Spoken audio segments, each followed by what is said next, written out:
Here are some of my tips to not fall in a comparison trap. First, tip number one is, again, focus on your own journey. Instead of comparing yourself to others, focus on your progress and your growth. Focus where you were last year.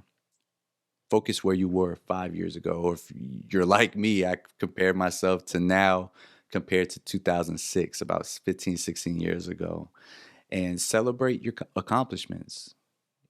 Thank God for what has been accomplished already, what you went through, what you fought, how strong you've become, where you ended up, who you've met because of that. And, set goals for yourself based on what you want to achieve next. Again, comparing in competition with who you were yesterday. Keep that mindset. Another tip is, of course, to practice gratitude. I'm big on that. I am big on journaling. I actually journal.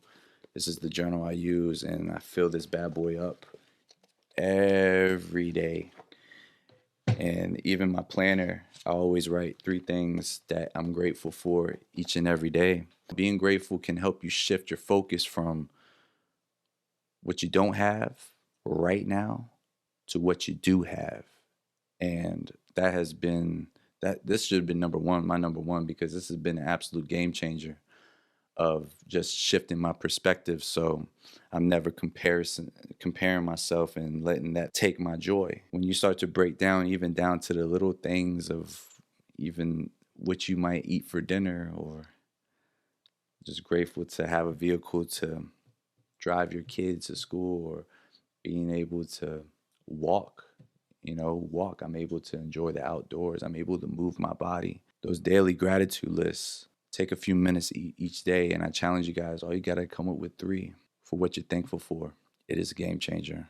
Tip number 3, limit your social media intake and the exposure to it. Social media is a breeding ground for comparison.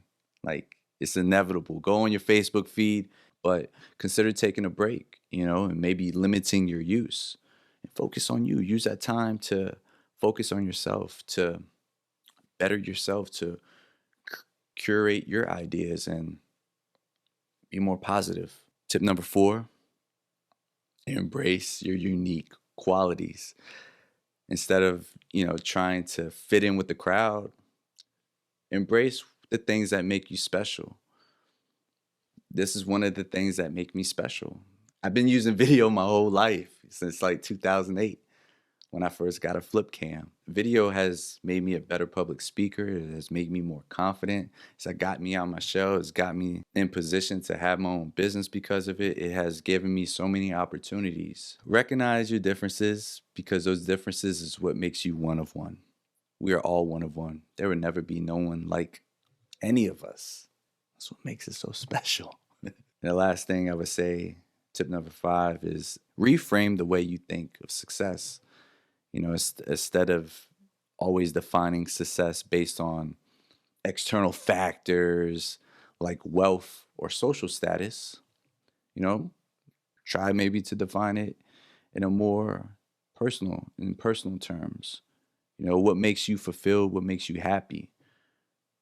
How can you work towards those goals? I know being a great leader to my children, that's success for me.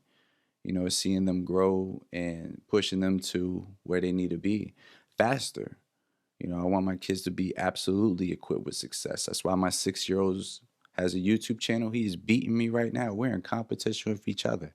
And he lets me know he has 53 subscribers on his YouTube channel, HB Carter.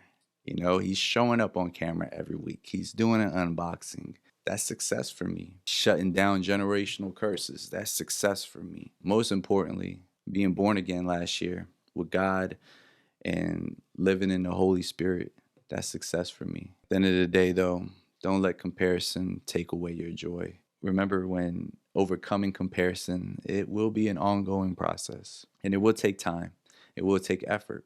Nothing happens overnight. You got to be wanting to change. You got to put the work in.